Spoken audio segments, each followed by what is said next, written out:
Un conto para a señora Ana Pastor. Había unha vez un home rico. Para facerse rico fixo cousas malas. Roubou un cesto de lixo a unha vella e vendeillo outra vez cun sistema antirroubo.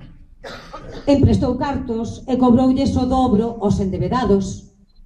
Puxo os pobres a traballar e sacáballes a metade do soldo de xeito que lle pagasen para seguiren pobres. Pero a él non lle importaba. El era rico. Só había unha cousa que o preocupaba. Ao final da rúa vivía outro rico. Xa que o noso home sabía como obtiver o seu diñeiro, cavilou para si. Este home debe ser tan perverso como a min. Por iso non confiou nel. Dormía cunha pistola baixo a cabeza. Iso faría o sentirse seguro. Pero non o fixo. Funcionaría a pistola? Onde están as balas? Tal vez o veciño poida deslizarse pola noite como un gato e vir coa súa arma e roubalo. Por iso sentou toda a noite tentando manterse experto e dormíndose sobre a súa pistola. Ás veces despertaba con movimento. Ás veces a pistola caíalle das mans, pero el collía. Unha vez viu unha sombra deslizándose pola súa cama. Disparou. O peche de seguridade estaba posto. Despois diso, el tentou quedar experto co peche de seguridade sacado. Podías velo inclinarse sobre a boca da pistola, enfraquecido e canso, barba grisalla no queixo, cabeceando e murmurando e maldecindo o veciño. O home que sabía o que eran os ladróns, porque el mesmo era un ladrón, e que poñía unha pistola baixo a cabeza para poder dormir en paz, vivía en terror. E unha noite disparou contra si mesmo. Estaba por o cu! Este texto forma parte dunha obra de teatro. Esas armas tan perigosas que corren polo mundo, polas bibliotecas, polos teatros, baleiros, poribes e outras cousas. Unha obra chamada Coros para despois dos asasinatos, escrita por Edward Bond nos tempos negros da Dama de Ferro, de Margaret Thatcher. Con todos vós, Willy Toledo.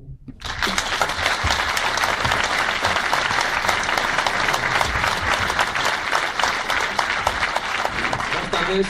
Es realmente emocionante ver este auditorio que se ha quedado pequeño para albergar a una pequeñísima parte de los cientos de miles de millones de personas que vamos a estar en Madrid el día 21 de marzo. Luego dirán que somos 5 o 6, pero vamos a ser tantos como el año pasado. Me gustaría, yo también soy internacionalista y me gustaría empezar a modo y a título exclusivamente personal, porque lo digo a modo exclusivamente personal porque últimamente que está incluso demonizado y criminalizado apoyar las democracias. Y quisiera enviar un abrazo fraternal a nuestros hermanos y hermanas venezolanas que están sufriendo el último episodio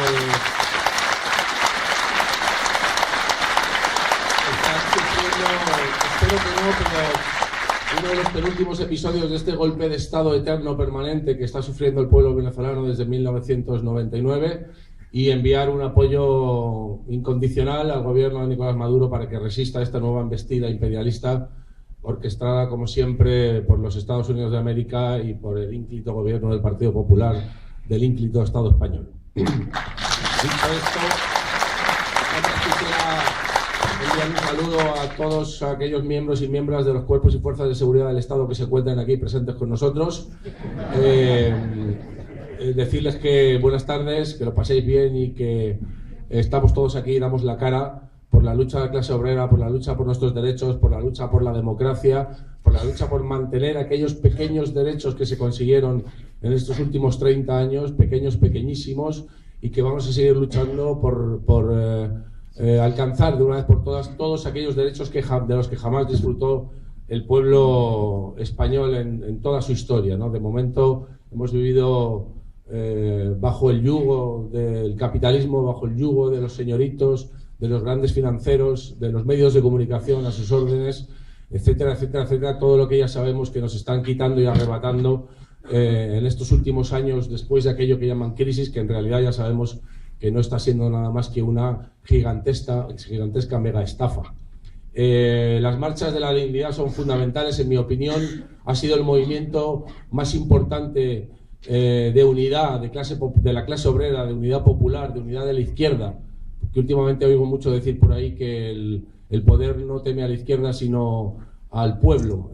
Yo creo que el poder jamás ha temido a la socialdemocracia sino a la izquierda unida, luchadora, reivindicadora, que no estamos dispuestos a sentarnos en un sillón mientras vemos a través de la televisión como cada día impiden a nuestros hijos acceder a la universidad, como cada día están cometiendo crímenes de Estado contra los afectados y las afectadas por la hepatitis C, como cada día están cometiendo crímenes de Estado expulsando en lo que llevamos de crisis a cientos de miles de familias de sus hogares sin ofrecerles ni una sola alternativa para que puedan vivir de una manera mínimamente digna, porque nos están obligando a no poder encender la calefacción, porque nos están obligando a no poder encender la luz, porque nos están obligando a poco a morir. Ya en este momento hay 800.000 seres humanos en este territorio del Estado español, a los que llaman ilegales, que son nada más y nada menos que trabajadores y trabajadoras migrantes, a los que se les impide el acceso a la salud pública, gratuita, universal, porque nos están impidiendo la protesta directamente con esta nueva última ley Mordaza, que no es nada más que una ley fascista, porque están impidiendo siquiera la propia organización, la propia movilización, porque no nos permiten hablar, porque no existe la libertad de expresión en este Estado, por mucho que se empeñen en que la libertad de expresión es un derecho sagrado en la democracia española.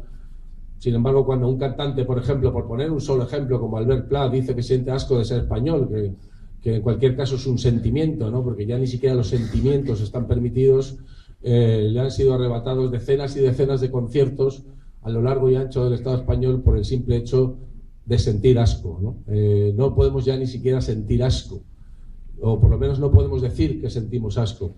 Como decía Gabriel Celaya, porque vivimos a golpes, porque apenas si nos dejan decir que somos quien somos. Nuestros pecados, nuestros cantares no pueden ser sin pecado un adorno. Creo que realmente el poder en el Estado español teme y mucho a las marchas de la dignidad, porque se dieron cuenta que al margen de los grandes partidos políticos, al margen de los grandes, estos que llaman mal llamados sindicatos mayoritarios, la sociedad civil concienciada, la clase obrera, la clase trabajadora, los desahuciados, los migrantes, las mujeres en su lucha feminista, somos imparables y podemos de manera organizada y organizativa, después de muchos meses de trabajo, eso sí, aparecer en Madrid, según las cifras, entre 1 millón y 2 millones de personas, que es un hito absolutamente histórico que yo no había visto desde las manifestaciones contra la guerra de Irak y probablemente ni siquiera en aquel momento, ¿no? Porque yo creo que cada vez nos estamos dando más cuenta de que todo aquello que nos vendieron de la transición española fue una farsa absoluta desde el principio hasta el final, porque lo único que fue una transacción en la que los poderes políticos, judiciales, financieros, bancarios, mediáticos simplemente cambiaron de nombre o ni siquiera cambiaron de nombre, porque le cambiaron al Tribunal de Orden Público, que era un tribunal especial político para perseguir a la organización y a la movilización política de la izquierda, le cambiaron el nombre y ahora se llama Audiencia Nacional, y a pesar de que decenas de organizaciones internacionales han exigido al Estado español que cierre las puertas de la Audiencia Nacional, continuamos teniendo un tribunal especial, porque la Brigada Político-Social continúa a todo tren y cada día más reprimiendo a los movimientos políticos, a los movimientos sociales. Ahora se llama la Brigada de Información, pero mantiene los mismos cuarteles en el barrio de Moratalaz, en Madrid, donde he tenido la oportunidad de estar un par de veces y comprobar cómo se trata allí a los detenidos, porque sigue la criminalización de cualquier tipo de movilización ciudadana, por muy pacífica que ésta sea, porque nos implantan la ley Mordaza cuando nos están diciendo a la vez que solo el 1, el 2, el 3% de las manifestaciones, de las miles de manifestaciones que hay todos los años, necesitan implementar, acaban violentamente, necesitan implementar una ley para impedir que las manifestaciones que no acaban con violencia acaben con violencia. Todo muy lógico. Porque tenemos que hacer frente, porque no podemos esperar. creo que no podemos esperar a que ningún partido político nos saque de las castañas del fuego. Es posible, ojalá algún día veamos un gobierno realmente de izquierdas en este país, y aún así tendremos que mantenernos en la calle, porque somos nosotros y nosotras y nuestras vidas las que dependen de mantener a raya y de exigir a los gobiernos, a los partidos de la izquierda y a ese hipotético gobierno de izquierda, si llegara algún día, que llegará, a mantenerles a raya y tenerlos vigilados, y tenemos que fiscalizar día tras día todos aquellos derechos que vamos conquistando poco a poco, porque nunca, jamás en la historia de la humanidad se nos ha ofrecido un mínimo derecho social, político, un mínimo derecho humano, sin una pelea consiguiente, sin haber estado meses, años, incluso siglos peleando por ello.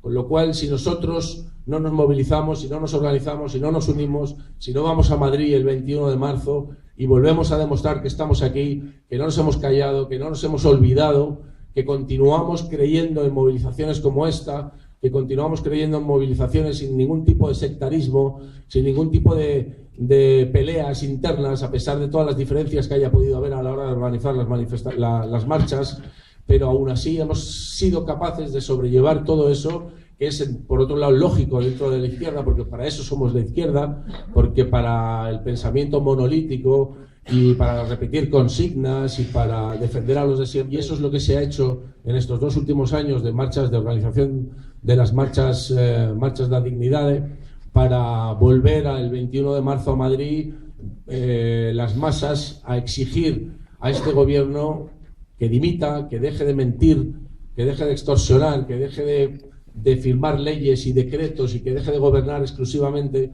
para las grandes finanzas, para los grandes multimillonarios, para las grandes empresas, para la Iglesia Católica, Apostólica, Pederasta y Romana, para que dejen de una puta vez de meternos, para que dejen de meternos a las curas y a las monjas en los colegios públicos concertados, para que dejen una educación libre y gratuita, para que nuestros hijos y nuestras hijas puedan tener un mínimo futuro asegurado y para que podamos ser capaces de ser felices.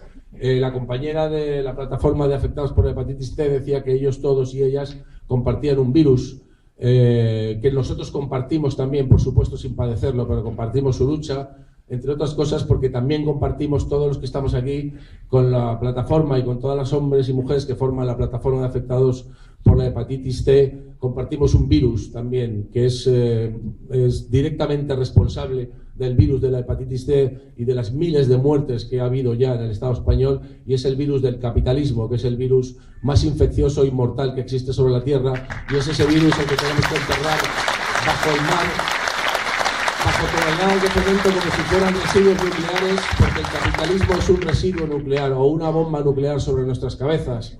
Porque tenemos que exigir que dejen de invertir y de gastar miles de millones en nuevos armamentos para destruir vidas humanas y países enteros, que tenemos que dejar de comerciar con la Unión Europea y abrir nuestro campo, porque el mundo no se acaba en Europa.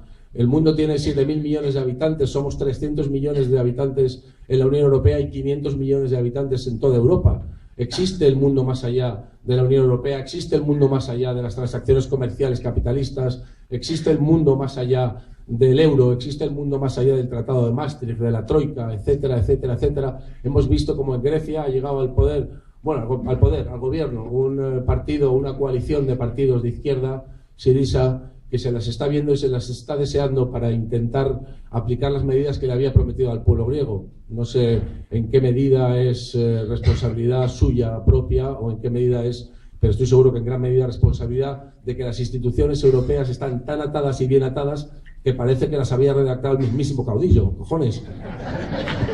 Entonces, simplemente para ir terminando, que continuamos la lucha, que no hay otro camino, que no hay otra manera de hacer revertir la situación, que tenemos que llevar a cabo una lucha clara y responsablemente anticapitalista, porque dentro del capitalismo no existe la democracia, dentro del capitalismo no existe la justicia social, dentro del capitalismo no existen los derechos humanos. Tenemos que caminar hacia una nueva sociedad, hacia un mundo nuevo, y estoy convencido, como decía el camarada Salvador Allende, que más temprano que tarde se abrirán las anchas alamedas por donde camine el hombre y la mujer libres. Muchas gracias.